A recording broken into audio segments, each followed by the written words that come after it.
Hey guys, my name is Kendrick and welcome to ENFP Mail. Today I have the pleasure of interviewing Mike. I can't pronounce your last name though. How do you? Silberstein. Silberstein. All right. Yes. Awesome.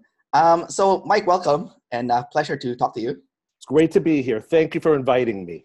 For sure, dude. So first, let's have you introduce what kind of Myers-Briggs personality type you are and also talk about what your animals are and also what sort of like ENTP you are. Like, are you the standard ENTP or are you the jumper? So let's start with that. Right. So you want to know my Myers-Briggs or you want to know my OP? Both. So we'll start with Myers-Briggs and then we'll go with OP. Myers-Briggs is interesting. Actually, let's go with the OP because then I can kind of trace back to some of the history of what Myers-Briggs types I thought I was. Sure, and yeah. create a nice story. Okay, so my OP type is feminine, NEFE, play, consume, blast, sleep. And so in terms of Myers-Briggs. Yeah, sorry, keep going. Oh, no. Actually, I want you to interrupt me because this is going to go into a whole other thing. So basically, you are an ENTP then. Yeah, according to the system. Although I never thought of myself as an ENTP until now. So it's really interesting. It's really novel. I thought of myself as a couple other tangential types, but never ENTP actually. So I started off thinking, believe it or not, that I was INFJ. So this is, start off with INFJ, believe it or not. Yeah. Then INFP, then ENFP, and kind of switching back and forth between the NFPs. I couldn't exactly tell whether introvert or extrovert because I'm sort of on the line when it comes to that. And going back to the animals, that sort of is, I think that's well explained by being play first, but then consume second. So I have both of this. I have both of the outward and then the inward side of NE. So it's a nice balance. It's cool. But it's pure NE. So it gets hardcore. Pure NE is in it's being hit twice? It's being hit twice. Exactly. Versus, let's say, play blast or consume sleep or something like that.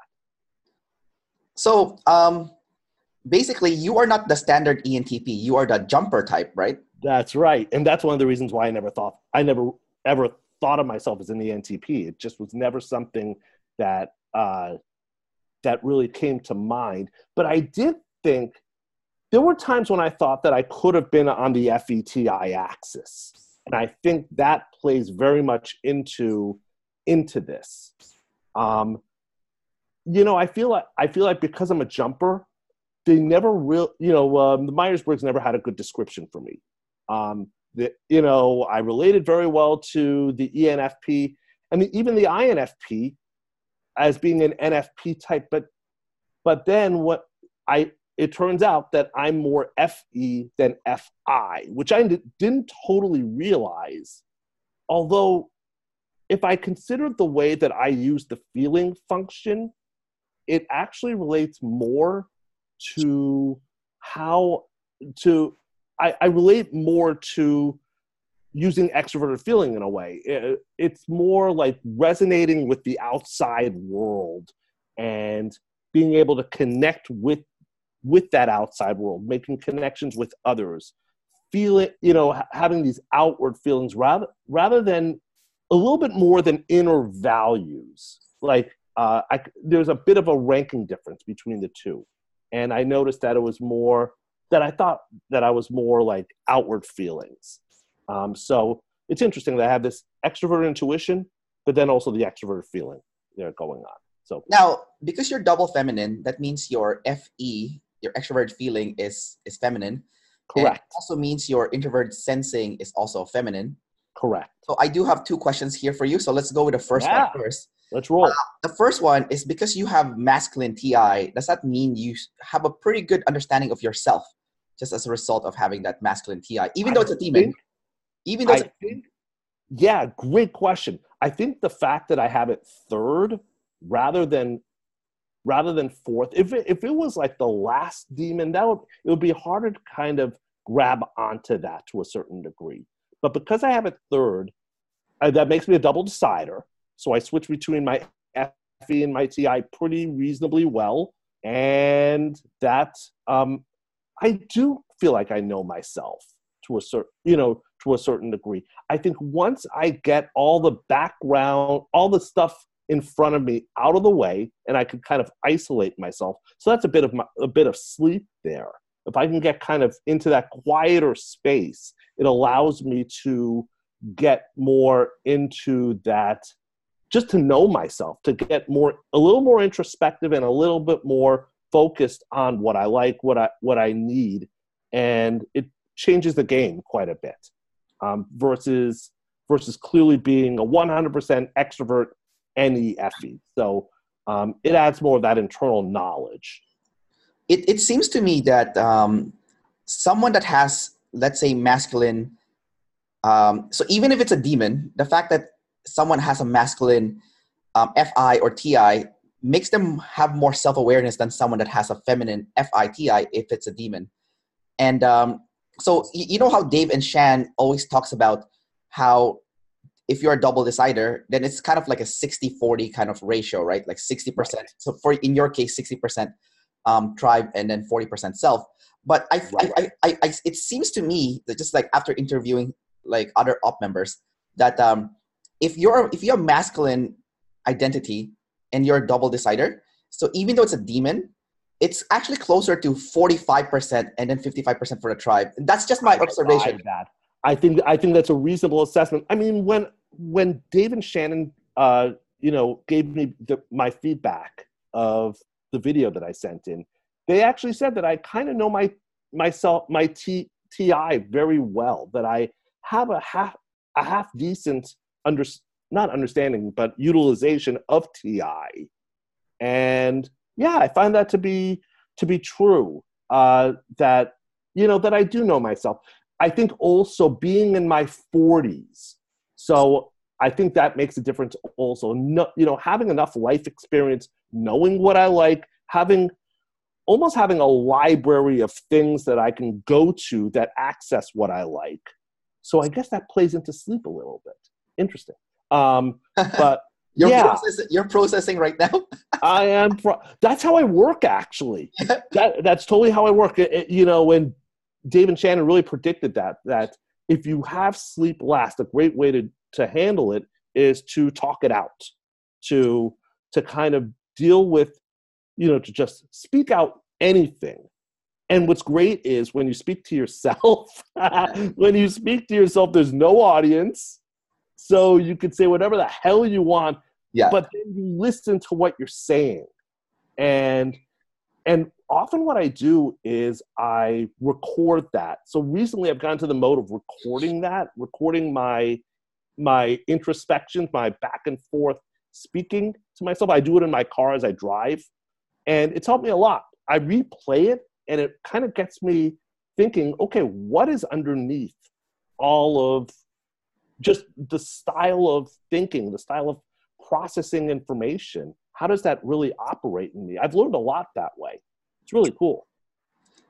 Dude, man, just talking to you, you definitely know yourself, yeah, thanks. Thanks. It's not like I'm not just saying that, to me it's pretty obvious.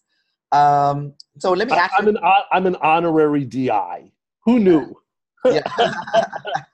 Well, let me ask you then a question. So when you were 20 years old, did you know yourself at all, or were you kind of that's such a lovely question. Was it all mostly just a tribe thing, not 20, but in your 20s, let's say? Yeah. It's great. Or maybe even let's backtrack and drop more to 18, 17. Sure, let's go with 18, 17 first, and then jump to 20s after. Yeah, it's interesting. It took me a while to come into my own being. I felt like I felt like I was following a lot of what others wanted me to do. My parents, my teachers. It took me a while to find my shell. It actually took moving out, which I did only later. Well, I moved out for a little bit to go to college, but I I think when I went to graduate school, so that was about 25, 26, that's when I really started, honestly, finding my own loves, a great example of this is actually food. Finding the cuisines that I really, really enjoy. It's funny, when I grew up, I was a picky eater. I actually started off being a very, very picky eater overall. But now, I love all types of cuisines. I love spicy food, exotic food.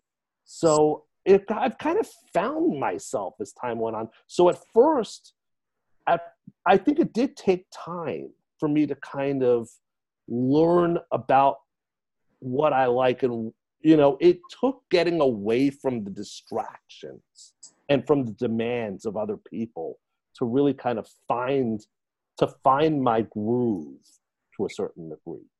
It's a great question. So when you went to school, what did you end up majoring in, both like your undergrad and your master's degree? Okay, so both of those were biochemistry. Okay. My PhD was bioinformatics, so I kind of shifted a drop. But Okay. basically biochemistry. A focus on experimental and then eventually computational biochemistry. And did you find that going to those majors, was it a match with your identity? Like, did it work for you? In terms of my NE, I loved it. My NESI relationship, I absolutely adored it. One aspect of it that comes to mind as I was learning it was learning about the biochemical pathways, in which we metabolize food and stuff like that. As a kid, I was fascinated by road maps and by subway maps, freeway maps, highway maps, all types of stuff like that. And then when I got to biochemical pathways, it's very, very similar to that. Like you're going in a certain direction, and you're learning about what enzyme converts one molecule to another molecule. I actually enjoyed that. It actually kind of fed into my visual modality to a certain degree. And eventually my doctoral work was on protein structure and function work, looking on the computer screen. This actually relates very much to modality, being able to rotate to translate any molecule on the screen, like a protein molecule or a DNA molecule, whatever was necessary, and to see what molecules interact with the protein. It's very three-dimensionally oriented, and I enjoyed that. And I got a doctorate degree in that. You talking about maps and and whatnot. I wonder if that's an EP thing, because I'm obsessed with travel and I love looking at the maps also. And like Cool. when I was like, I took a year off to travel around the world, and the one thing that I noticed that like I was good at, because before I kind of like was struggling to figure out what I was good at, was that, oh my God, I'm really good at navigation. Like I know how to get from point A to point Nice.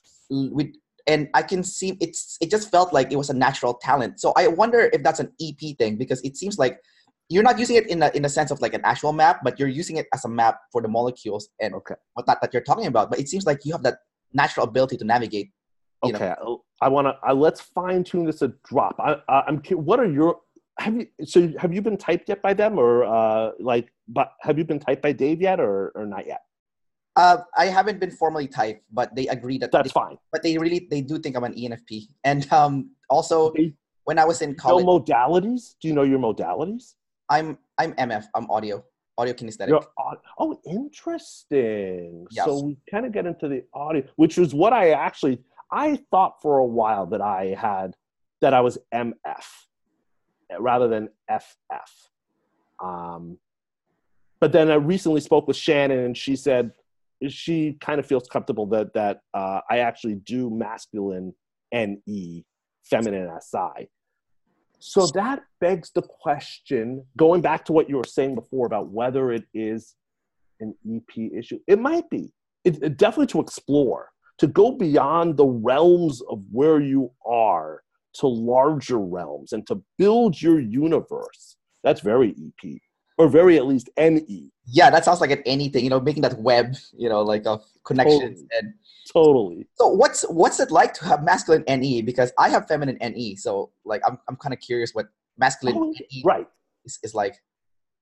Okay, so the best way that I learned about masculine NE was actually to look at some of the people in the doc that have masculine NE. And what I've noted, well, I mean, you can never have totally general rules about this, but I noticed that there's a lot of people who are in academics, although that's an anecdote, so I've got to be very, very careful here.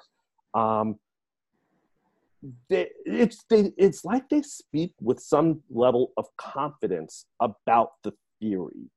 They are able to kind of guesstimate whether or not some option is actually going to happen in reality, or whether they're able to sort of make a prediction based on some inner knowledge, or either something in the past or something, or a vibe they get.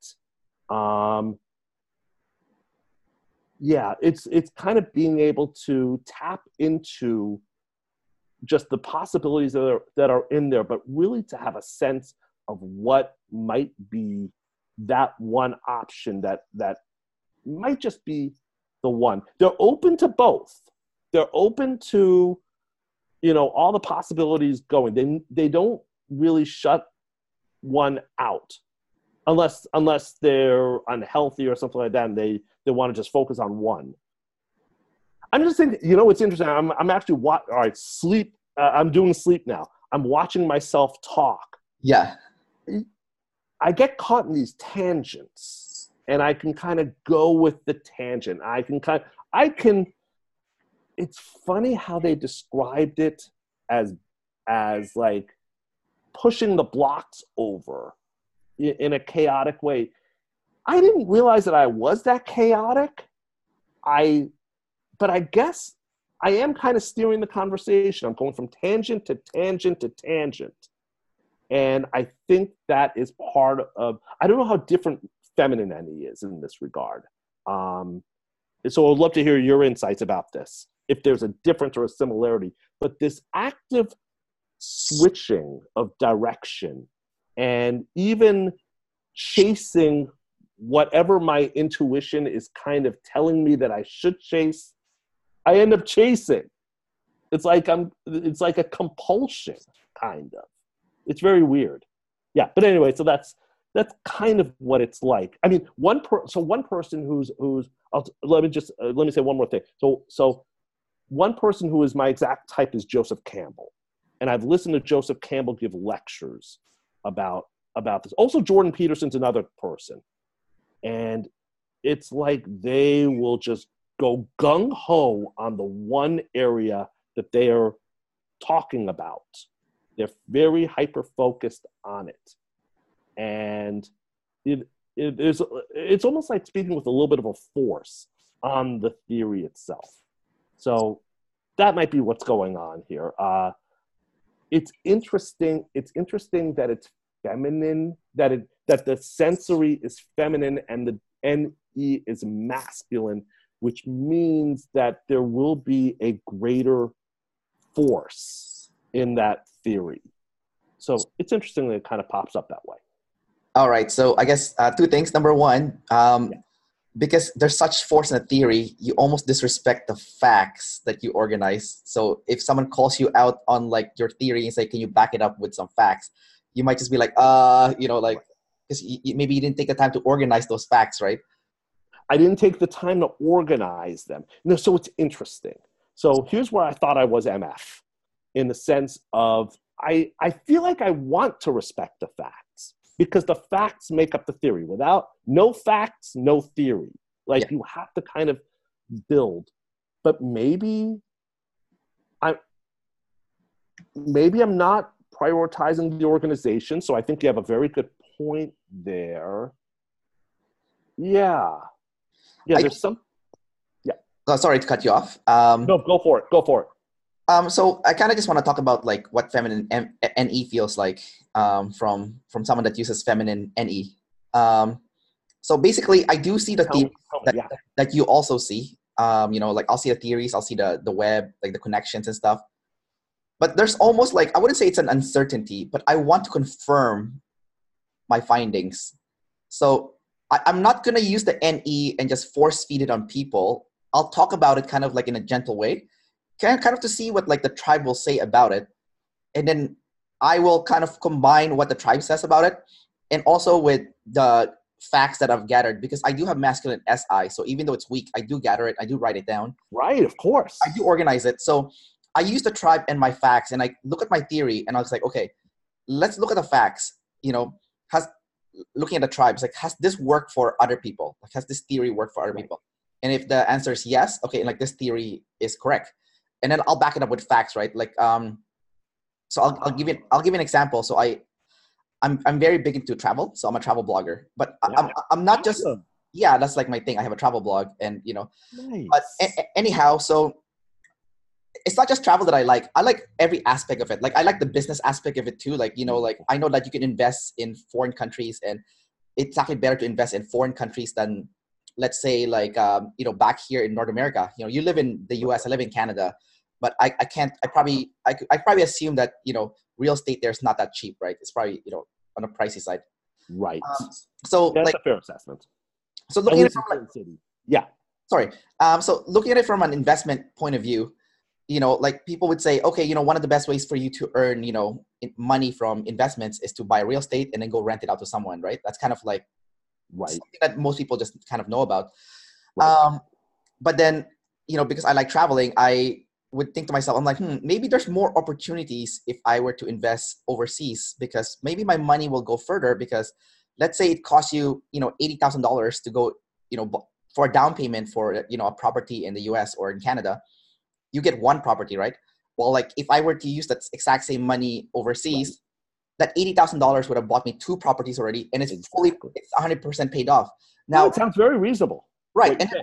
And then I'll use my SI, right? So like I'll gather some facts, like, and then I'll think to myself, okay, what is the growth rate for each of those properties? And then I did my groundwork essentially, where I looked it up online, saw some of the data that people kind of have, and clearly, certain countries like, let's say, Cambodia, their growth rate is about 8% per year, and they haven't had a recession in the last 30 years. That's a fact. Oh, so that no recession in 30 years. Wow. Yeah, so even though back in 2008 there was a recession in the U.S., that did not affect Cambodia at all, and they're not the only country that like avoided that. There's several countries in Asia and even South America that avoided that. Find them.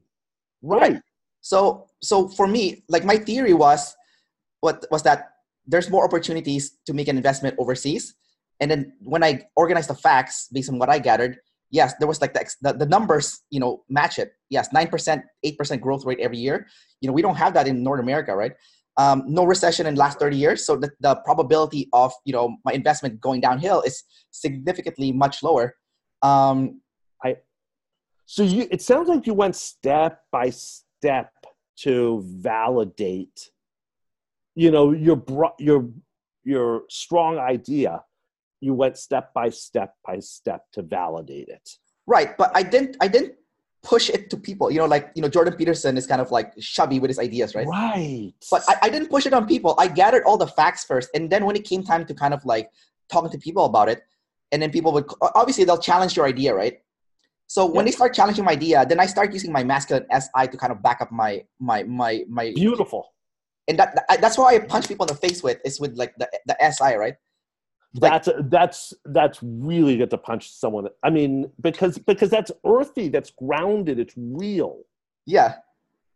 I think it's better, and I think it's better to kind of do that. That's one of the reasons why maybe I thought I was that, because I value that. But the question is, do I actually do it? Yes. Did you use it? Did you in theory you liked it, but in practice, did you actually use it? Right. I don't know. I mean, there's certain aspects of my life where I feel like I am kind of focused on the facts. Yeah.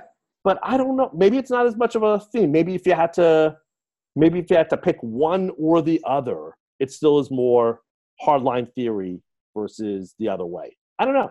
So I want to jump into your feminine SI then, since this is a good transition to this topic. Yeah. Yeah. So first, I'm going to ask you like a silly question to start, and then we'll go for into it. okay? Go The for silly it. Go question for it. is your house a complete disarray as a result of having a feminine SI? Great question. Great question. If I was alone, it would be massive disarray. It would absolutely be. But I'm married, and I'm married to an SI dominant. Oh, serious? What's your wife? Yeah. What's your wife's? You mean modality or? Oh, Myers-Briggs and all. Like, what do you think? I don't know. I don't know totally.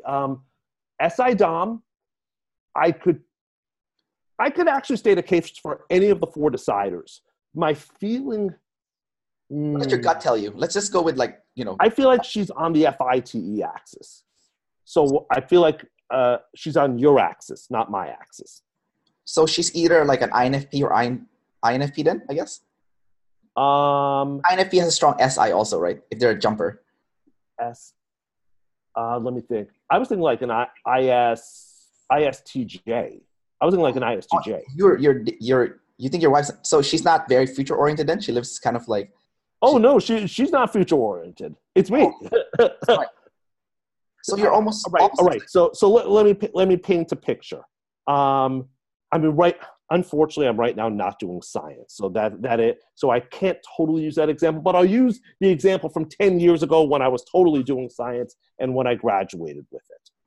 I brought, like, what did I bring to the table? I brought my molecules. I brought my understanding of proteins and all this biochemical theory. What did my wife bring? She took care of children. She's a preschool teacher. She's very practical that way. She doesn't take these large leaps like I do. Not even close.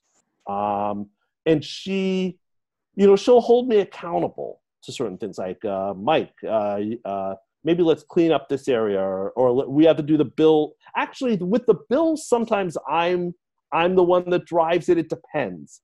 But taking out the trash and things like that, she'll tell me to do it, or she'll do it herself.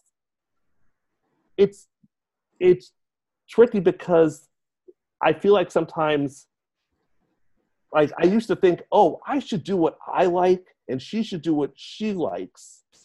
And, then she'll be happy in her SI world. I'll be happy in my NE world.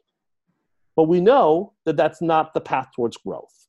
And you have to kind of go towards those demons. And so it's actually good all those times when I do have to kind of step back and really work on the SI. It allows me to grow rather than just being sheltered from it. But anyway, so basically, here's another thing. If I was in my own world, I would be doing my NE with everyone else in the world. Now, this is a dream state. This is dreamland. Everyone else would help me. Everyone would do, the SI would just happen. I would be supported by the love of SI from the SI dominance. And that would be perfect. It's dream world. It's garbage in that sense because honestly, you have to delve into sensory. I mean, the sensory is what makes the world turn. I mean, it makes everything kind of go. And if you're not well tapped into the sensory, it's going to be a major problem. At some point in time, it'll smack you in the face. I do have a question about that. So yeah, go for it. You mentioned that your wife is a preschool teacher, right? So yes, that seems like a lot of FE, for like a job. So what made you think that she's a TE instead of an FE, like ESFJ or ISFJ or something? I feel that her values. I feel like there's more of the FI. I feel like it's a slight tweak. I feel like her values are running the show. She's very value driven. And also her desire to get the job done, to please the people in her world by getting the job done. So I actually think I think that pseudo FE that we might see, and that I actually thought she could have been, I'm wondering if she actually is TEFI. And That's what I'm wondering so about. is she also tribe above self, kind of like you? I feel like there's a slight advantage tribe above self, but I'm not. It's hard to tell. That's kind of nice. There's two of you that's both tribe above self. You know, you're both trying to help each other, and yeah, we're receptive to the world to a yeah, certain degree. Although we what's the word? We alter in terms of when we like. Sometimes she will say, pick up the phone, your friend is calling, or whatever, like the phone rings. She'll say, pick up the phone. And I'll say, I really am not in the mood right now. Can we hold off? I don't want to talk right now. So sometimes her TE interacts with my desire to kind of get away and to use TI at a certain point in time. I see. So we alternate in terms of when we're in that tribe above self mode and when we switch to self above tribe, as you would expect from double deciders. Now, because you're a jumper and you have FE. Yes. What's the so I know FE really. I don't know if you use SF at all, or if you really care about like outside appearances and using the right words that sounds the best for tribe. I have a love-hate with it. I know the need. I know the need. It's a great question. Thank you for asking. I know the need to conform to the general standards of what other people want. Actually, that's more hardcore FE. But I also understand the need for popularity and everything. And popularity is maybe not the best word for SF. We can debate that. At the same time, being NF has a slightly different feel to it. So I can hang out in the SF world, but at some point I'm going to try. At some point, I'm going to be uncomfortable. Honestly, there will be a point where I break comfort and will want to kind of shift to an NF mode, and it's just a question of when or how long, and it depends on the situation, really. So whenever you switch to NF, I can. NF is very, as Dave and Shan calls it, like kind of like hippie talk or woo-woo talks. Right. Are you into that stuff? Like, are you into like, let's say like, the power of positivity or, like the, what do you call it? What's the other one? The secret, what's that thing? Like law of attraction. Yeah. Like, are you big into that stuff? I am. That's very NF. All right. So here's the deal. Yes. Certain NF things I like and certain NF things I actually cannot stand. Okay, let's hear both sides. I would actually say both of those things, power of positivity and law of attraction, don't appeal. They believe it or not, because they force you to get positive. It's contrived. Now, do I believe that this is going to be a fun part to talk about. Do I believe that there's a law of attraction? I say yes. However, it's not to get the things you want. It is to live. Your personality code actually is the code for your own law of attraction. You and I will attract NE things. We just will. We'll attract what our saviors kind of bring to us. Yeah. And we create that reality. That is something we absolutely create. It's funny. I believe Dave and Shannon recently had a thing about the law of attraction. They did, yeah. I believe our personality. I used to think about this in terms of the Enneagram. I'm an Enneagram 6, and do you know much about the Enneagram or not really? Oh, I know it really well. Oh, cool. Yeah. Cool. I'm a 6. I'm a 6 with a 7 wing. So fears, worst case scenarios. They will be attracted. It's different than if I was a 3, where I'm attracting, I don't know. I can't think of the right word. I was going to say magnificence, but that's not the right word because I believe you could be magnificent in being different types. And I also think my 7 wing kind of goes there. Can I interject for just like a second? Please. Like whenever an ENTP or ENFP says that they're a type 6 enneagram. For some reason, I don't really like buy it, and I'll give you like my reason behind it. Go for it. So as a double decider, the one area that we always deal with is fear, right? Like if you're a double observer, it's pain, right? So right. So maybe it's because we are a double decider that you relate to the fear side, not because you're an enneagram 6. It could totally be. Now, it could totally be. Here's my other argument. Just 1 second. Just hold that thought for 1 second. You bet. Now, as you know, on Enneagram Type 7, what they care about the most is freedom, which ironically is also an EP thing. So it sure is. So like that's my wing. Doesn't that get confusing then? It's like, okay, well, which is right? Because double decider has fear, and someone that is an EP is more like a Type 7, which is lack of commitment and scattered brain, right? And kind of like, now how do you know which one you are really? Because they're both present almost simultaneously. Okay, I will paint a picture of how 6 could work. Yeah. Like I think 6 has been often correlated with the ISP. Actually, not ISP, ISJ, with yes. Either ISJ or INJ. ISJ usually, yeah. Yeah, exactly.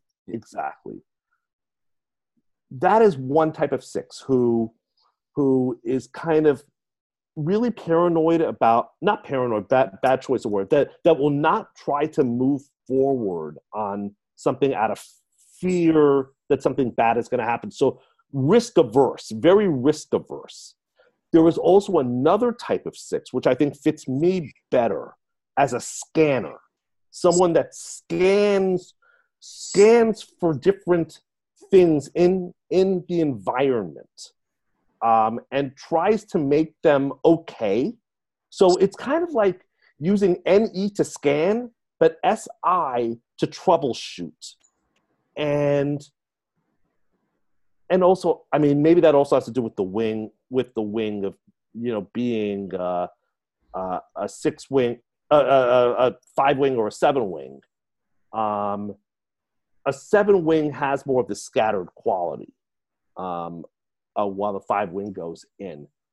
No, I mean, I think there are different types of 6s in this regard.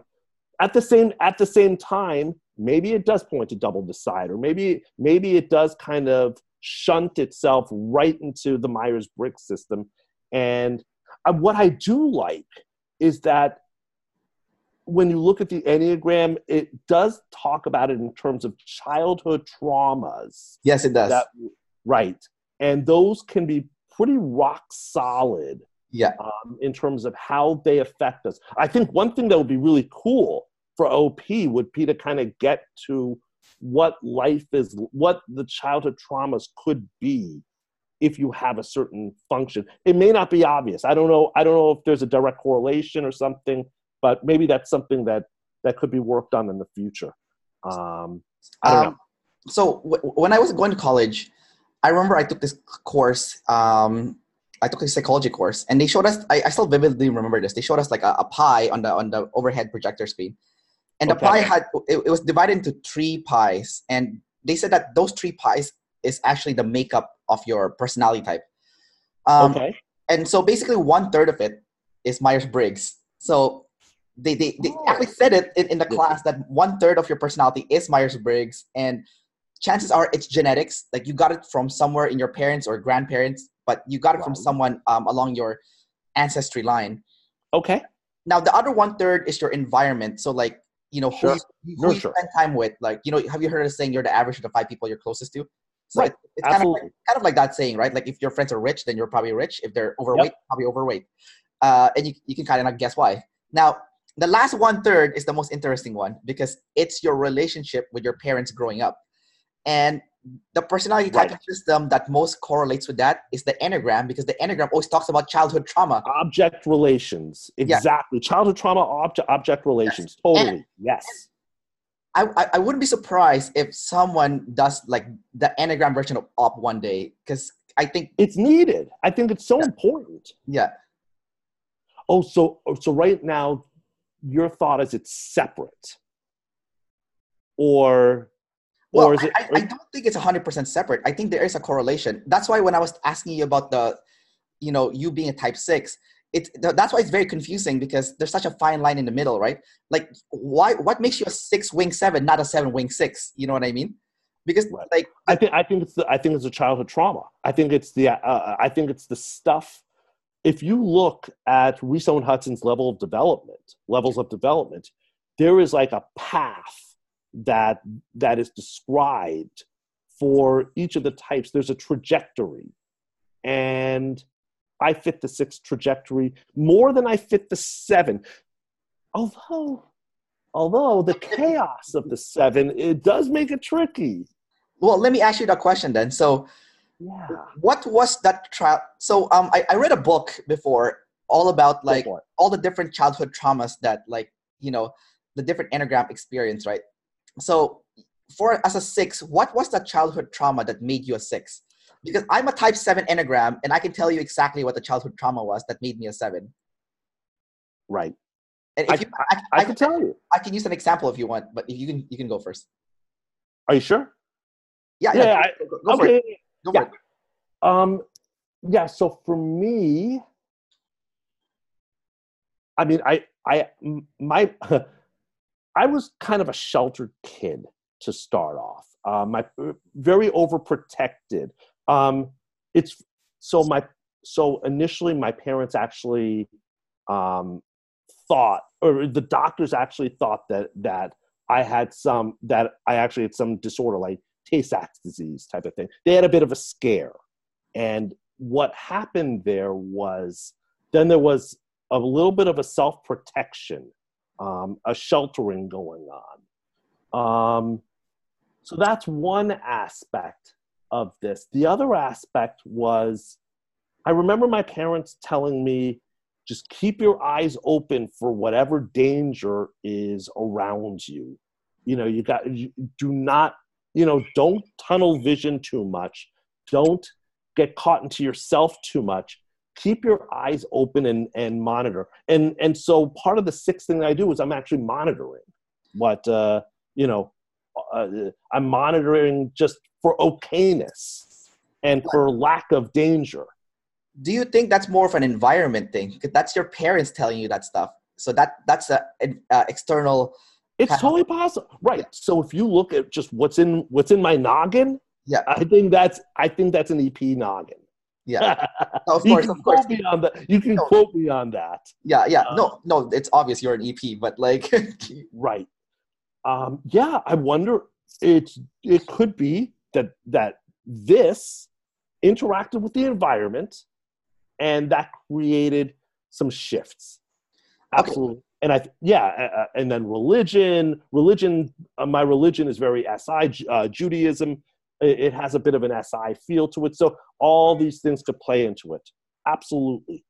Well, I'll use myself as an example. Like, I'd love to hear. As like the original wound, as like Enneagram talks about it.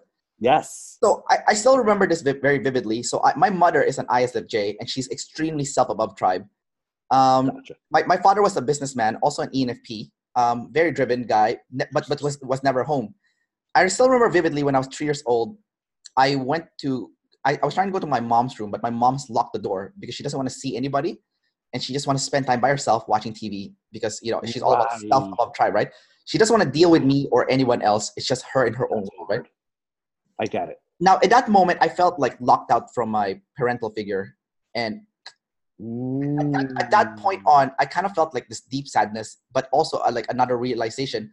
And the realization, as they call it the Enneagram, the original wound, was that no one is gonna love me, therefore I have to love myself. Classic 7. Classic. You're absolutely right. I totally see where you're going with this. So as I grew up, I soon came to realize, okay, there's a lot of negative emotion out there, but the only way to make myself happy is by doing things that I like. So in a sense, I became very self-centered growing up. Right. Not that I didn't care about other people, because I'm still a double decider, right? But still. Yeah. But the thing is, there was that focus on making myself happy, and there was a focus also on ignoring the negative emotion.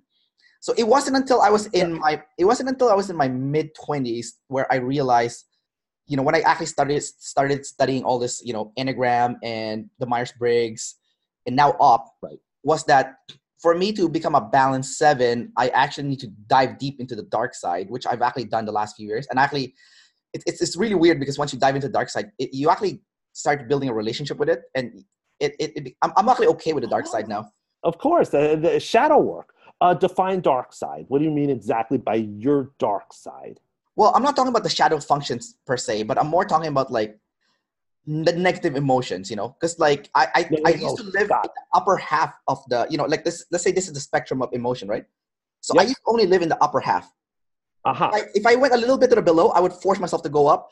But what ended up happening, what I thought was very interesting, was that I had trouble with empathy, and I had trouble with with feeling like a normal human. Like I felt like almost robotic. Right.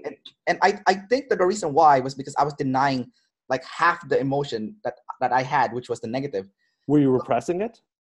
It was definitely repressed. Like I did not want to see it. And I have sleep fast like you, right? Like my animals animals is consume, play, blast, and sleep.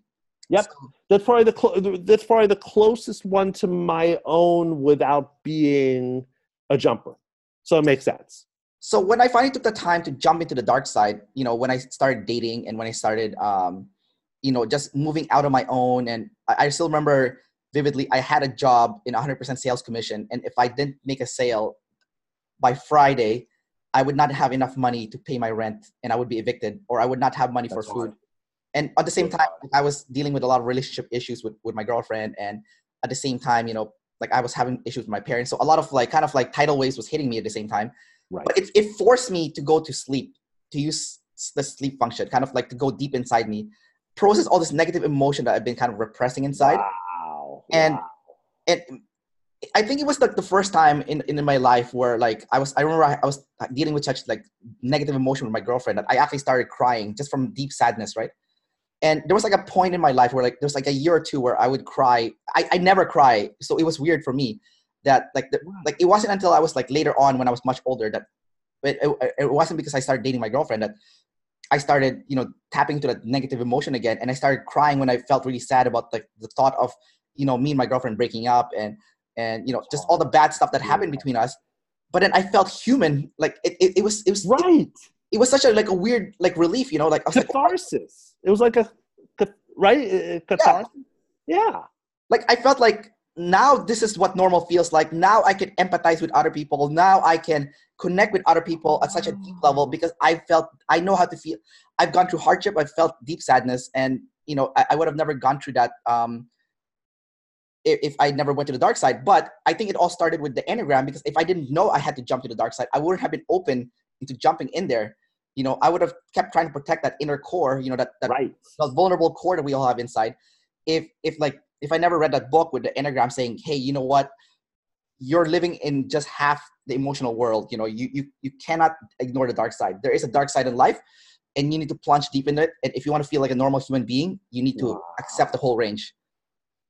That's lovely that you took that wisdom, you took the understandings of the Enneagram, and you basically, I'm sure it went way beyond that, but you excavated into your feelings, which is tricky. It's hard for everyone to do because our natural response is to repress it and to get right back out. We want to just get back into just status quo.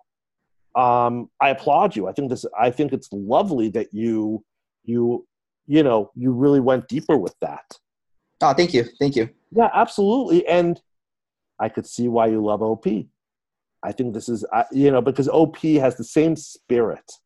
It's the same spirit of growth, going into your darkness in order to create more light. It's never going to be easy to go in your darkness. You just hope that when you do so, it creates greater balance and you get more of a wholeness.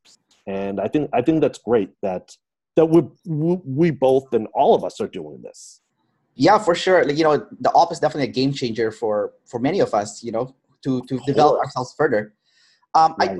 I did learn something interesting just like this last few years also. I don't know if you know Tai Lopez. Ty Lopez. Yeah, he's like the the Yeah, I know. in my garage guy, and Yep. He's and an interesting character. yeah, he's self-typed as an ENTP, but I think Is that so? yes. So if you look at his Twitter, I think he actually said he's an ENTP. But like if David Shan types him as something else. As an INTJ. INTJ. Yeah. I could see why he would say ENTP. I get that. If you look at the stereotypes of ENTP, I can't think of, I don't know, not wheeler dealer. I can't think of the right word. Like entrepreneurial type of thing. That's actually how ENTP kind of does not fit me. And kind of where I go a little bit more on the feeling side of like ENFP or INFP. I don't feel, so stereotypes of ENTP, I actually don't feel like I fit. It's interesting, but it's interesting that people like Ty Lopez, who, when you start getting more rigorous, turns out not to be an ENTP, assuming everything is correct. It's just so interesting that people wanted to be ENTPs, but they actually are not. And then people like me turn out to be ENTPs when they never thought they were. So it's kind of funny, just the irony of it all. I'm not really sure he's an INTJ, but I know David Shan typed him as an INTJ, but like here's this is kind of like my observation. When he makes his videos, he uses his cell phone and it's very chaotic. Like he just kind of like improvises on the spot, which is something that INTJs don't do. That's number one. And number two, if you watch his video in my garage and he showed you his huge library of books, this guy reads so much books. Like he's like a book addict. Like he reads like one book a day or something crazy. So you think he's consumed over blast? Oh, 100%. Interesting. But I don't know. I have no idea. But he knows how to use blast really well. So I don't think blast is last, and I don't think consume is last either. I don't think blast or consume is last. I think it's in the top three for sure. And sounds valid. I do think he's play last if anything, because he's a very serious guy. Like people makes fun of him. He can't take a joke, right? Do you remember his full signature? His type signature? I don't know.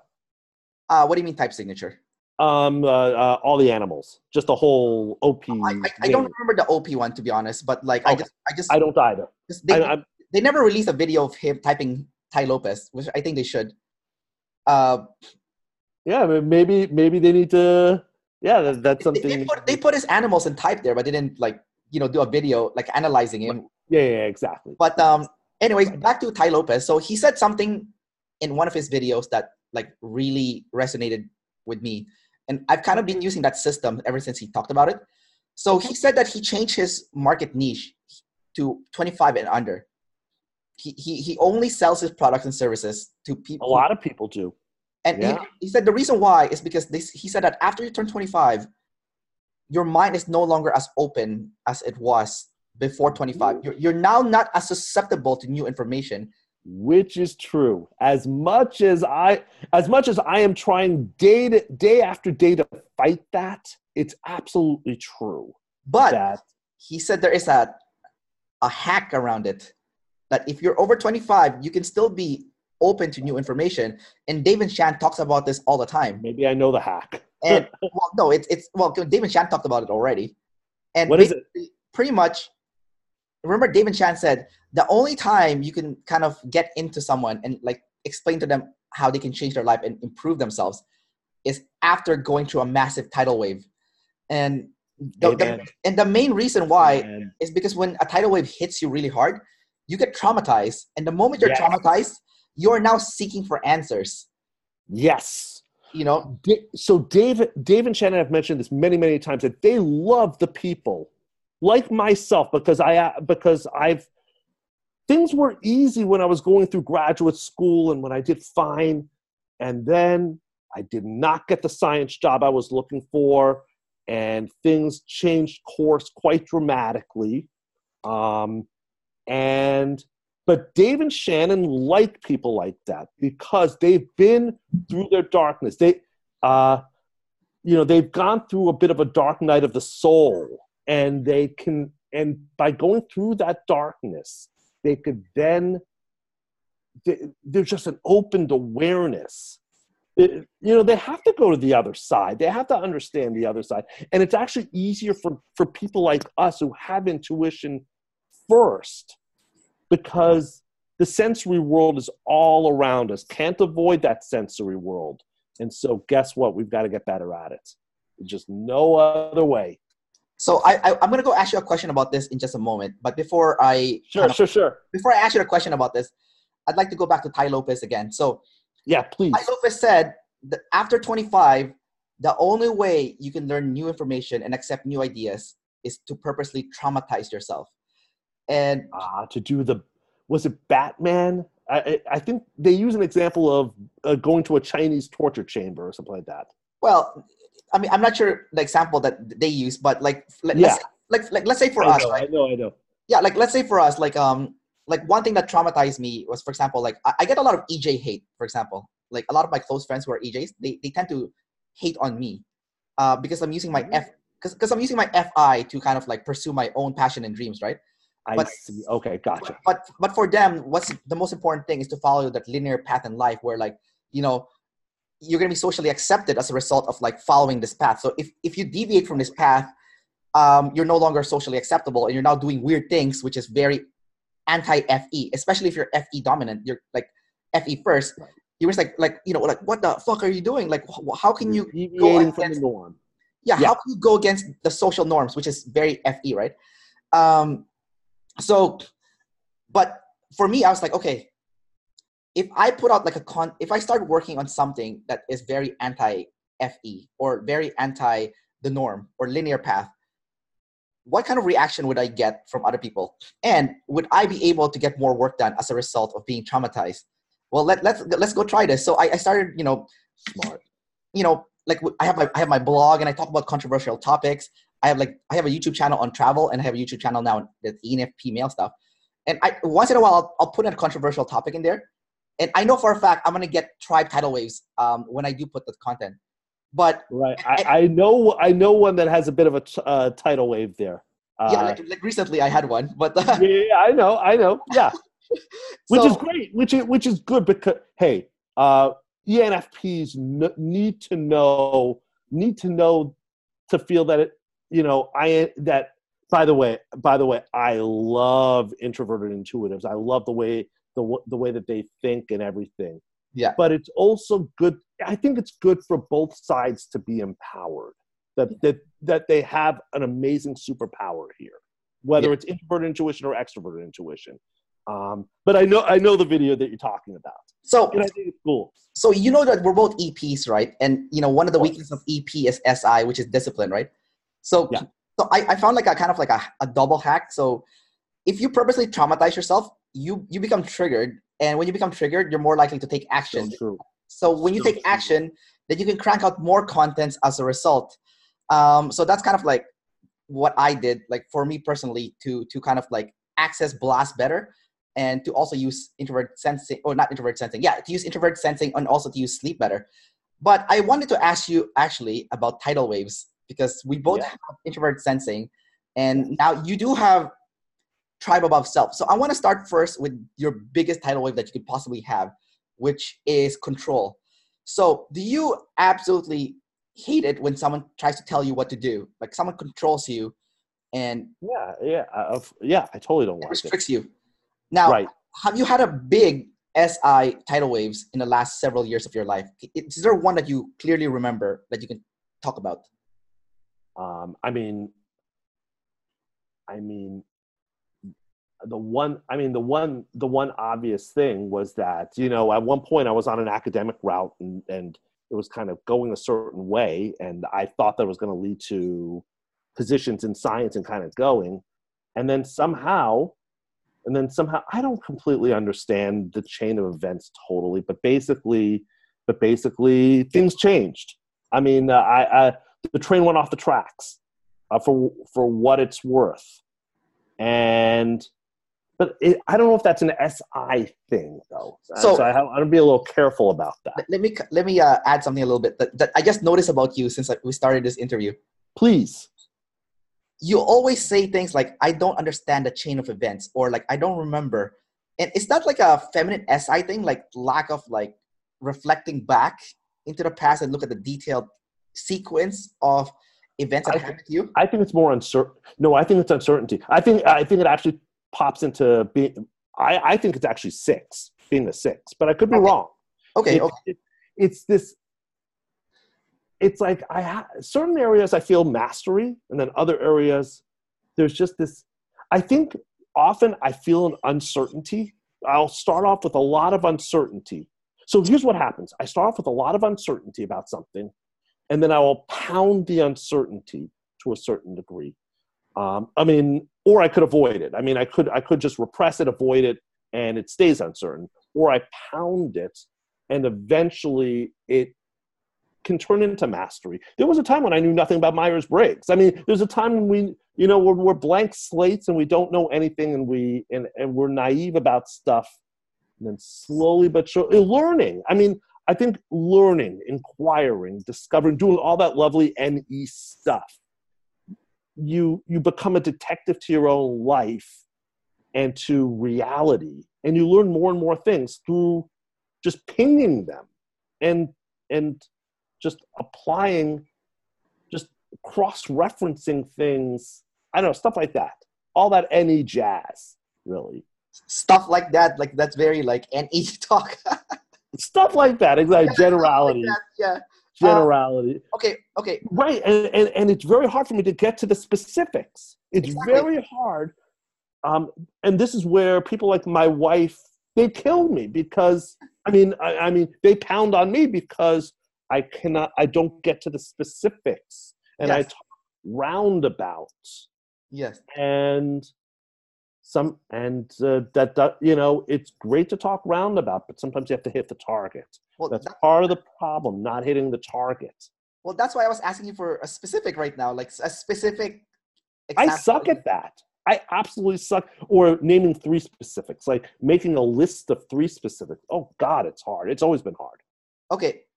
That's a very good, I'll have some question about you in regards to that then in just a bit. Go for it. Yeah. But before that, I'd like to go for the other tidal waves that you could possibly get, which is identity tidal waves. So because you talk about tribe, your tribe above self, sorry.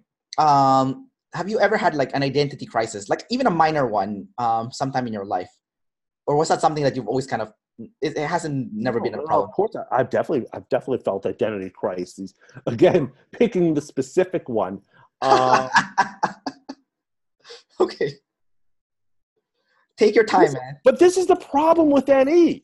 This is what NE knows that they have felt this feeling before. They felt the identity crisis. But then when it comes time, everything kind of gets averaged out maybe there's repression there. Maybe I'm repressing something. Well, you have sleep last, right? So and then you have feminine SI. So you have like 2 things going against you. Boom. Exactly. Oh my God, this is hard then to get like a specifics out of you because you don't even know because like I think we need to traumatize you. I think to get it out. I think with 45 years of life, yeah, you start forgetting the actual details and the core, the core areas that hang on, my wife and daughter just came home, so yeah. Sure, no problem. All right. Yeah. Anyway, yeah. Yeah. So all right, let me get back to this.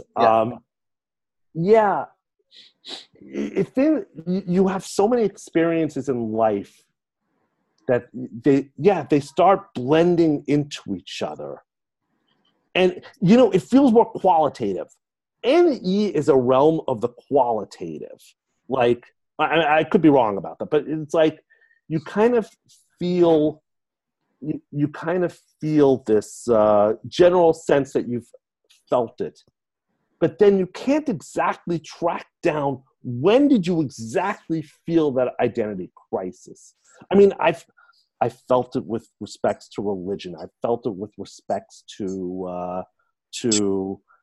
being an academic and then all of a sudden losing or not being an academic anymore and trying to figure out who, where am I? Who am I?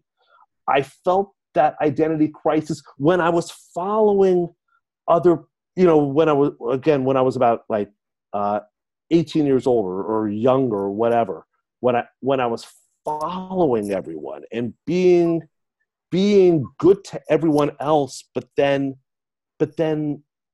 who was I? Where am I in the midst of this whole thing? Amidst everything else. Did you ever felt self-loathing from following so many people back when you were 18? Sure. I mean, there's a love-hate relationship. I think to a certain degree, I really, I value the fact that I'm a nice guy, that I've been good to people, that I care about others, that I will show the caring. That part's good.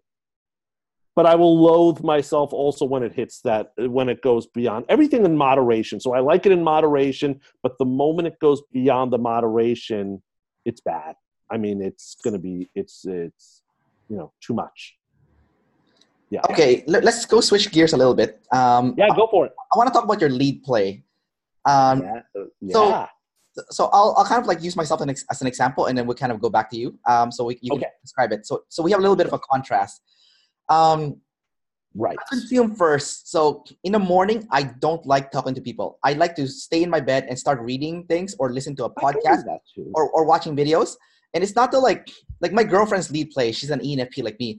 And she's so hyper at 6 a.m. Like she's like screaming, like she wants to go have fun and stuff. And I'm like, oh my fucking God, just let me like get some rest and let me like, I relate to you very much about that. Yeah. And then she and as the day progresses, that's when my play kicks in, and I'm like, okay, let's go play, let's go have fun, let's go like joke around, and let's not be so serious. And then as near the end of the night, like the evening, I think it's roughly, I don't know, maybe like between 5 to 1 a.m. or even like 8 to 1 a.m. or something along those lines. That's when my blast kicks in, and I can get started with working on my online, my YouTube channel, my blog. So you're are you a night person? I'm a night owl, yeah. Same here. Or at least I try to be until I fall asleep. I'll get you to talk about that shortly. But like, so sure. It's not like it's not until like I've exhausted myself completely that my sleep kicks in and I'm just dead exhausted and I pass out. And that's why I don't like waking up early because my sleep is lagging, right? Right. So that's kind of like my natural progression. I kind of want to see yours. Like, what is it like to play first, consume second, blast third, and sleep last? And what does your like daily life looks like? I'll tell you what it is. Yeah. It's not that I choose the play.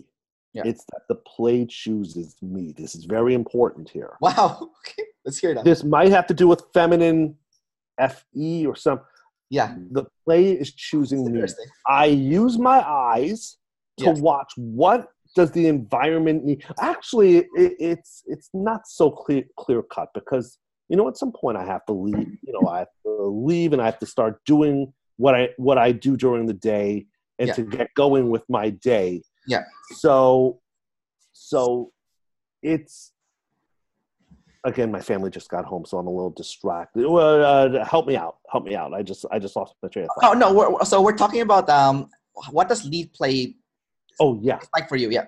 And right. and then you said that you had your tribe about self and you have that what is it? Feminine FE. So as a result, outer demands. Yes. Outer demands. Or even outer, well, this might get a little to SI, but outer schedules. I get pulled by what the outside is demanding of me, and I will go at it.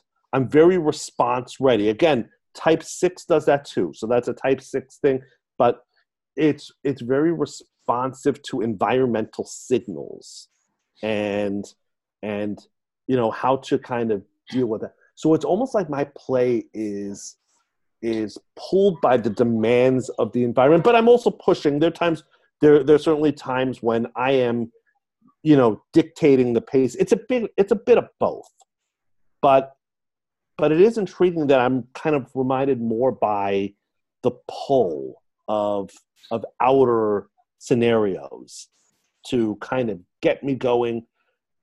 But also consume does that. So both play and consume. You got some outside thing, you got some outside thing that will cause me to collect data on it, whether it's through consume or through play. And if it's consume, okay, I'm just taking it in and learning and growing. But if it's play, then I will take that data and respond to it and kind of deal with it. So, I want to ask you a concrete question about play then. So go for it. Yeah. I'll try to answer you concretely. We will see. I don't remember. I don't remember exactly which video that Dave talked about this, but he was talking about someone that had play last, like Tim Ferriss, and as you know, Tim Ferriss. Okay. So Tim Ferriss has played last, and he almost drowned when he was a kid because he can't swim, right? So. Oh yeah, I did know that. Okay. So Dave actually called him a playless bastard, right? Oh my God. Whoa. Yeah. So because you have play first, are you good at sports or physical activities? Suck at sports. So with NE, it's the mind. Although I would imagine certain NEs would be very much into sports. Anything, any like physical activity. Is there any ones that like you're pretty good at, or you picked up pretty quickly? Oh God, and it sounds awful that I can't totally right now think of one. Oh right, I'm asking for specifics again. I played. Yeah. I mean, I swim, swimming. I don't know. Jogging. I don't know. I don't have a good, jogging. Yeah. I unfortunately, this is an imbalance. So this is something I know I need to work on and have to. I spend too much time exercising here and not exercising my body. And I know that I need to kind of do that. That's a lot of people with NE have this issue of not spending enough time on their body and on the physical. Having trouble with the specifics just shows you. Yeah. Hey, you know what? At least you know the next step. Like you need to start writing down specifics, kind of like practicing recalling stuff. Yeah. Now, I want to go to consume. Okay.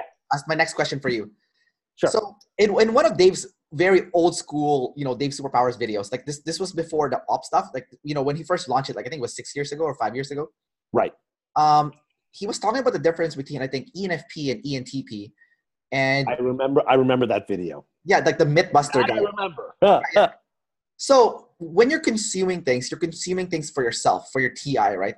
So do you like to consume things that are more like not like feelings related or human related, more like objective related, like science and whatnot? Oh, for sure.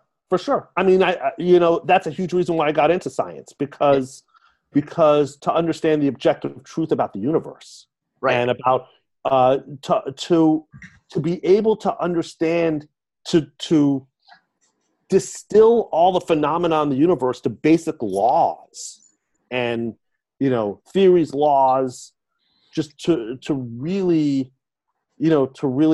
pinpoint that. So yeah, objective things. Anything that involves learning. So yeah. So one time I was talking to a girl who was a ENTP, but I'm 100% sure she's a jumper, like TI, like is it NETI? ENTP jumper meaning NEF? No, sorry. She's not a jumper. Sorry, like you're the jumper. I mean she's yeah, exactly. I mean she's the standard ENTP, NETI. Yeah. I noticed that because she had such a strong TI, every time someone would say something that's logically inconsistent, she would quickly jump in and correct them. Oh, that's not me.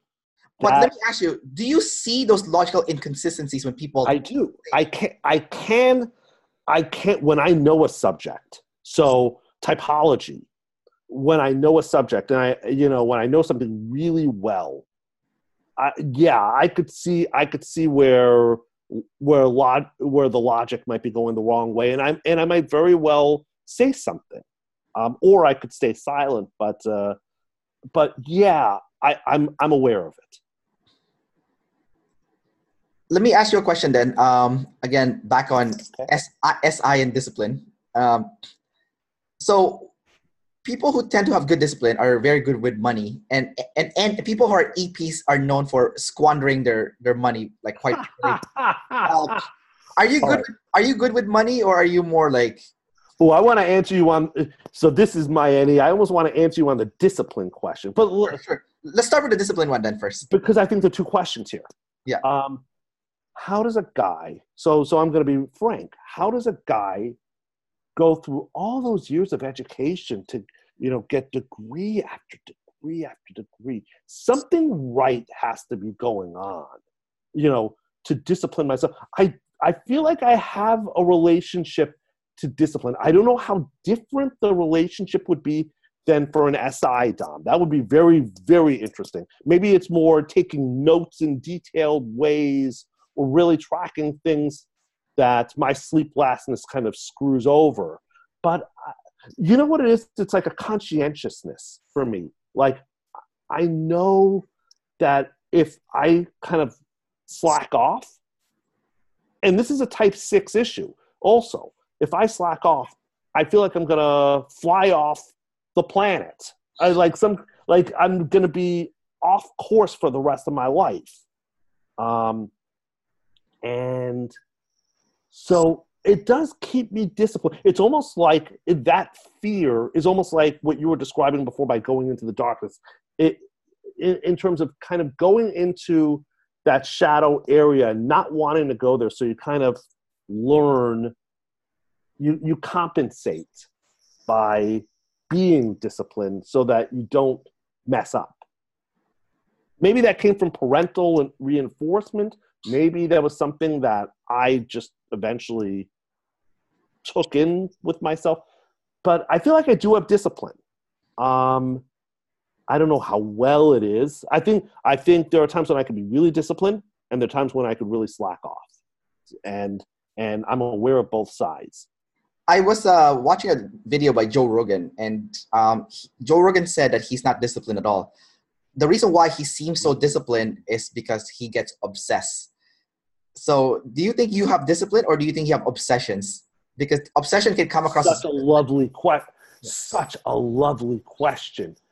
And I'm going to use the word obsession. And the reason why obsession, it compensates. It compensates. If I could be in a world where I could just have fun and I don't know, do fun things for the rest of my life, and I probably would be fine. If it would be the type of fun that I would enjoy, I could be in hog heaven for that. I think it takes this compensation to kind of this obsession to kind of get me focused more a little in that sense. And I think it's helped me. It's very interesting that Joe Rogan has this issue also. Yeah. Sorry, keep going. Yeah, no, that's about it. Ready to shift to money. Oh yeah. Let's go here. The money. There I'm bad. I'm better. I'm better now. Now, I have a family. Yeah. And my wife actually relies on me kind of to monitor the monetary situation, and to kind of look at where I'm at money wise. Although in general I'm not great.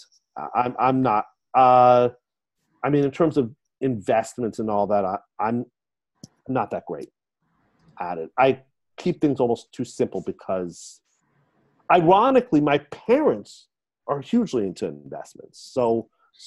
But yeah, I kind of went my own way with that. Yeah. Where is the leaky bucket in your financial situation? Like that's causing you that, like, where's it going? I mean, this is a lot of SI, obviously, but there is definitely a leaky It bucket. also has TE. I'm trying to figure out, well, what do you mean by where is the where is the So where is the I'll give you an example. I don't even know where to go with the question. Yeah, So I'll give you an example. So you said that you're not great with money, and this is an EP problem because I'm also not that great. But I know where my leaky bucket is. Like I know where my money's going. That's sucking all my money out. Like what is that thing that's sucking all your money? That's preventing you to get ahead. You know, a faster in the financial realm.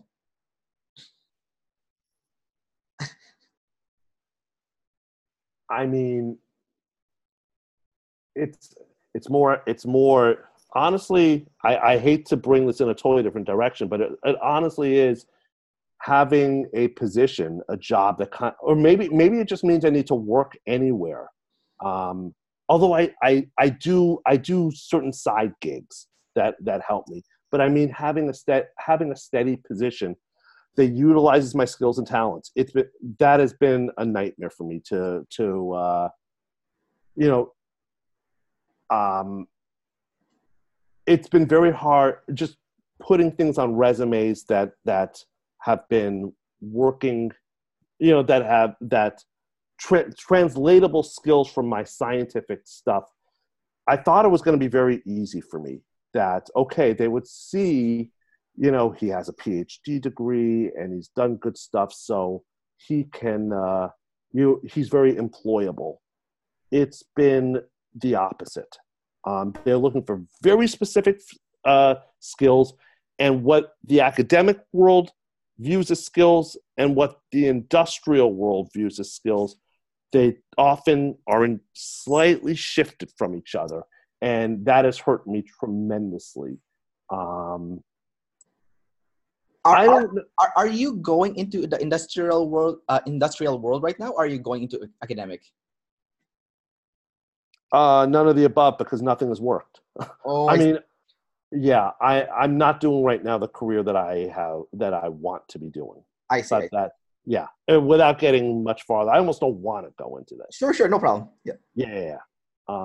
But there's still a question of what makes the leaky thing. I still want to entertain the question a little bit.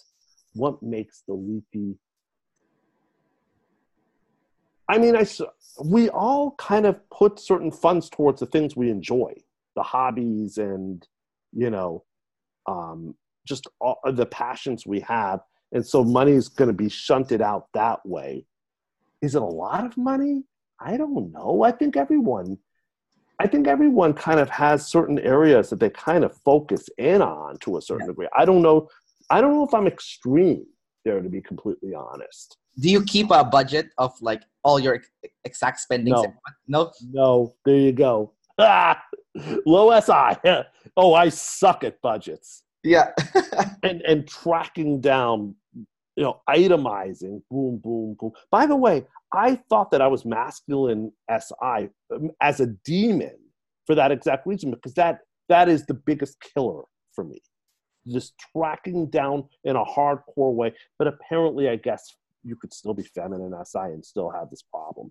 I thought that absolutely pulled me in the masculine side. Well, I think it's definitely feminine SI for you, because I have masculine SI, and I have a budget, and I do keep track of like my spending, like line by line, categorize. Good. Here's the messed up thing. This is really messed up, right? Yeah. I know where my leaky bucket is. I know what's siphoning all my money from my bank account, but I'm not doing anything to stop it, even though I know what it is, because I lack that discipline. Oh, that's a different story. Yeah. No, if I knew that, I mean, who knows? I don't know. I don't know if I would always put a stop to it, but I would try at least. Well, maybe it has something to do with FI also, because I'm thinking to myself, I don't want to sacrifice this because I like this too much. But this is the leaky bucket. But we know we need to make sacrifices to get ahead. So that's kind of like the internal struggle right now. I see the leaky bucket. I see where my funds are being siphoned. Ooh. Do I have the mental capacity or fortitude to say, no, I'm not going to do this. I'd rather hate my life for a few years and just, nope, let's get ahead first and say no to it for now. But no, I always figure a way to backward rationalize why I'm not gonna shut off that leaky It's bucket. very hard. So our difference is that you don't know what's the hole in that leaky bucket. For me, I don't want to shut off the hole of the leaky bucket because I like it too much. You know what I mean? That's interesting. Yeah. Oh wow. That could be a metaphor for masculine or feminine SI and masculine SI. Yeah, it is. No. For demon feminine SI and demon masculine SI. Because they're so different, right? I wonder if a guy like Jordan Peterson and I don't know, and just all these like the masculine SI people, masculine NE people. Yeah. I wonder if they have similar problems. I have no idea. Possible. So I have one last question for you, Mike, and then okay, we'll wrap this up. But this last question could be quite long, actually. So let's go. This is the final question. So I think as a human being, we all kind of seek like having meaning, you know, like kind of like something that we really believe in, and we kind of can get 100% behind. Yes. So as an ENTP, you're very obvious role model for someone that has a passion, that has drive, that has meaning, and is going 100% towards that meaning. You know, kind of like that self-actualization. If you look at Maslow's hierarchy of needs, is Jordan Peterson. Sure. He's the guy that's trying to convince everyone to get out of chaos, essentially, have more discipline. Right. Yep. And rallying he has sleep last too, right? So there was an interview that David Shan showed of him when he actually started getting choked up. When someone asked him, how do you feel? Yeah, when they asked him, how do you feel when you see all these young people going up to you and telling you that, you know, they're cleaning up their room, they're getting their shit together, they're applying more discipline in their life. And he started getting choked up, and he felt like, you know, it's like a different kind of happiness. It's not like when you eat ice cream, you feel happy for the moment. Oh no, it's an existential happiness. It's huge. It was like such a deep level of happiness that even though he was crying, it was a cry of joy. It was such a like pure happiness. So I want to ask you, okay, have you kind of had an inkling in your own life where you feel like there's something you can give back to the world, not even to like your community, but to the world? Where I know I can. I know I can. We actually never spoke about this. And so I've spoken about the scientific side of my life, and maybe because my life is so fragmented, a very important part, which actually is, I'm actually trying to re-trigger right now, thanks to a lot of things that have actually happened within the OP group. So it has a lot to do with my feminine FE, actually. It is this feeling that I have a lot of love to give to this world. I have a lot of impact and inspiration to give to people. And I just want to feel like I can do that. So I was trained 10 years ago. I was trained to be a life coach, and I completed the training, but my blast third. So, you know, it's not the biggest demon, but it's enough of a demon to have a problem. I have a lot of trouble marketing myself. And maybe that's also tribe over self type of stuff. A lot of trouble with marketing. So I had all this amazing just interest and love about coaching people, but I wasn't getting clients. Clients weren't, that was a struggle for me. Recently, because of the events on the board, I'm on this Facebook group, I'm actually reconsidering. And I've thought about it a lot. And also because of my career issues and all that stuff, I'm actually thinking of really getting back into becoming a coach and building a practice again from scratch. My thought is building it from scratch will be that SI, building a foundation, building something for myself, something that's very hard for me to do. But then in that scenario, putting that NEFE, just interacting with interacting with clients and connecting with them, hearing them at a heart level and a mind level, and really making a huge difference. I feel like I could change the world that way. And I want to get back in the ring with that. And so now that science is kind of gone for me, I'm thinking seriously of really getting more into a life coaching type of thing. And a lot of this has to do with a lot of the stuff that's happened through the Facebook group, because that is such a lovely group that we have here. Such a caring, just a very special group of guys and girls here, everyone here. Just amazing people. And and I have felt heartwarmed. I don't know if I'm saying that right. I've just felt warmth, both in what people have provided for me, just the care and love, and what I actually have given back.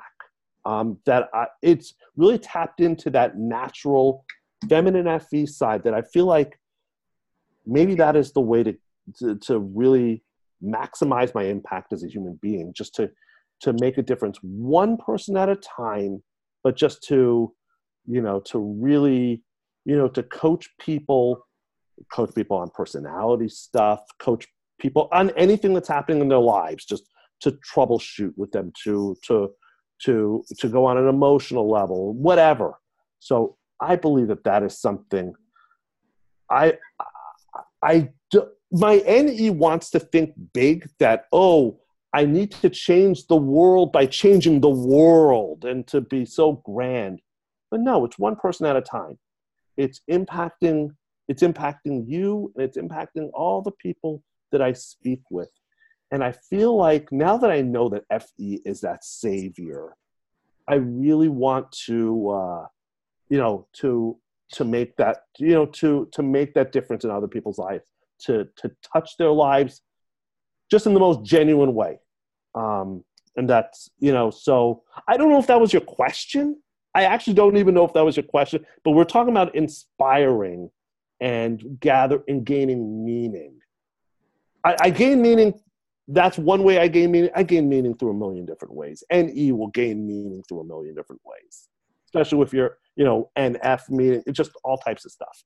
But at least that's how I want it. That's how I want to give back. I don't know if that answers your question, but that's what it does, but it's not complete. So I'm gonna go follow up with the next question. Wow! All right, let's hear. What specific result can you provide to people that no one else can? Like this, like you, it's just that you, as Mike, you have this talent to help someone. What can you give to that person? My FE is the best with people's FIs.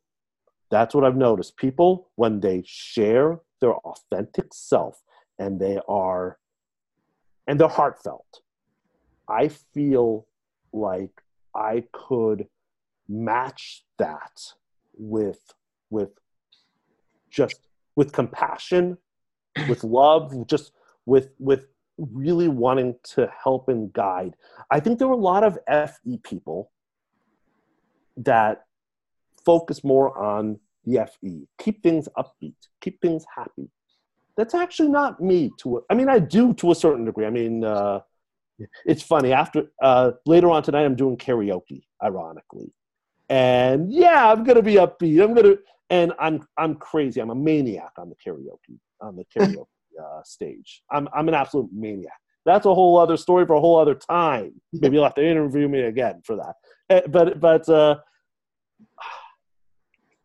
But authentic connection, heartfelt connection with another individual, really getting into what every person has. One thing you learn from typology is that every person has a unique spark, has a unique just way of their own unique special way. And I love that. I love learning about their special way. And I believe that if I just tap into that, they don't have to be FI. But that need to be unique and that need to be themselves.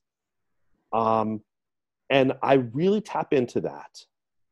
I just think that and my NE will kind of work magic at creating possibilities for the FI needs of that individual. I just think there's a lot of potential there, a lot of strength there. And if for the rest of my life I do that and just connect with that, it'll be a good day. I noticed you backtracked there for a bit because you were onto something when you were kind of telling me what your goal is, your passion about this life coaching thing. When you specifically mentioned that you can help people with FI, as an FE user, I think that was a specific that you may want to approach because you can't be everything. And the fact that we're all NE users, we want to conquer everything, right? We cannot. We don't have the time for it. Right. It's short. And right. I mean, people have asked me, what type of coach do you want to be? And of course I could say, I could be everyone's coach. I could coach you on finances. I can coach you on career. I can coach you. But you're right. I mean, it is a matter of getting specific. That's how you gain your greatness as a coach or a consultant or whatever. Got to be specific. So I think you have a good point there.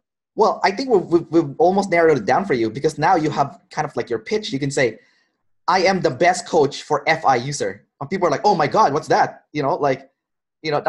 That's a bold statement, right? Like I am the. I would obviously have to explain what FI is. Well, no, of but course. I could do that. No, of course. I mean, you can have videos online and you can have like articles online. So that's not too difficult. But the fact that you can say, I am the best coach for FI user, that's a bold statement, right? And now it's a bold statement and it gets to a harmony of FE to FI. Yeah. The FE's job is to understand the FI. It's nut and bolt. It's perfect complementation when done right. So it's energetic. I mean, this is roots energetic stuff.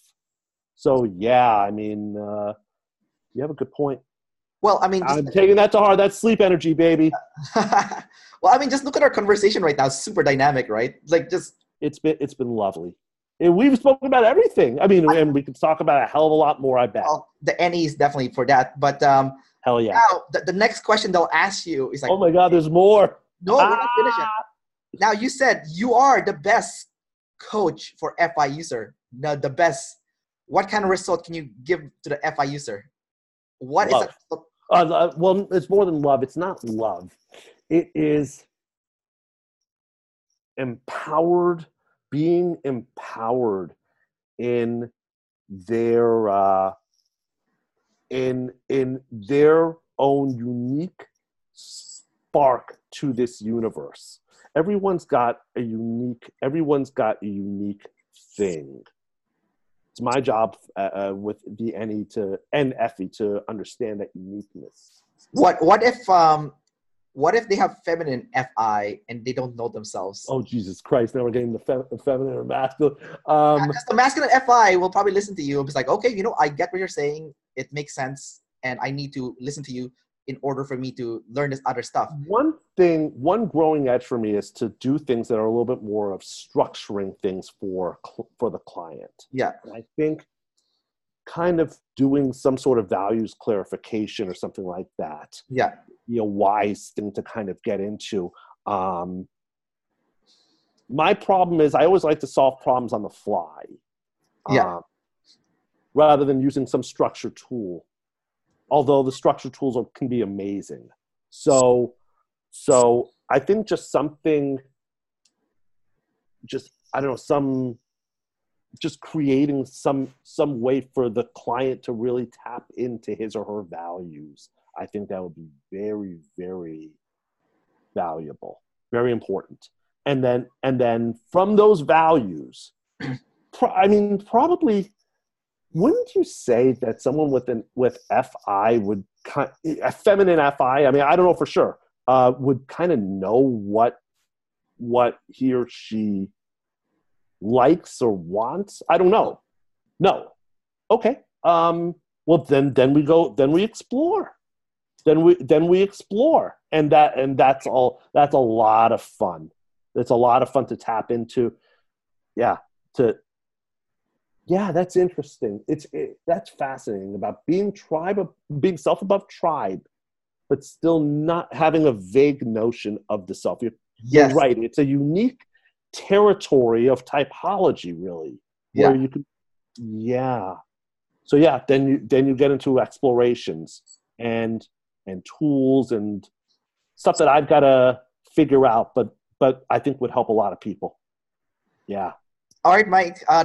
That's a lot of food for thought for you. I think you gotta mull over all this ideas. Yeah. Oh my gosh, sleep energy. But you know what? You know what's great? This is recorded. Yeah. I really valued this conversation, to hear it over and over again and to take notes on it. I got to take notes. I got to take notes. It's not good enough to just hear it, because it's going to go in one and out the other. So notes. I'm going to do a funny kind of like closing note here. So for all of you FI users out there, Mike is your guy to help you with your FI needs. All right. I just want FI people to feel welcome. To feel welcome in every decision that they make, to feel empowered in their decisions. And so, yeah, I don't know what else to say. All right. So before we wrap this up, do you have any final message to anybody who might be an ENTP or perhaps an ENTP jumper who uses FV first instead of TI? Kind of like a final, give us like a statement that you would kind of leave right now on the spot that would help them the most with whatever challenges they're experiencing with their life. NEFE is magic. You have a magic device. You have a ton. I mean, that NE is just so powerful at making connections and web-like associations between things. God, there's magic there. There's magic in FE in your ability to connect with others and relate to others, and just the way that I was just describing with coaching people. What needs to happen is there needs to be a love of self enough. You need to love yourself enough to, and that's going to be learned to love yourself and to stand up for yourself. You got to be your own best friend. And that's very, very important. And then that SI of rigor. You got to be rigorous. I love rigor. I do love it. But as you've seen from this interview, there's certain porous hole. It's like a permeable membrane. It's not perfect with me. You got to do the SI tools to make it airtight. And that's how you grow. So magic is magic.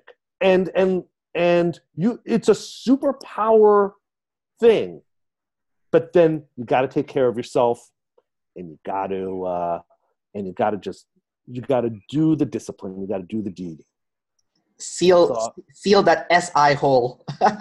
Amen. All right, Mike, thanks for doing this interview. I had an awesome time. Thank you, Kendrick. Yeah, this was great. So dynamic.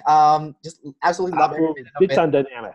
Well, I'll talk to you soon. We'll keep in touch. So with pleasure. Oh, always. Absolutely. All right. And I'll just stop the recording right now.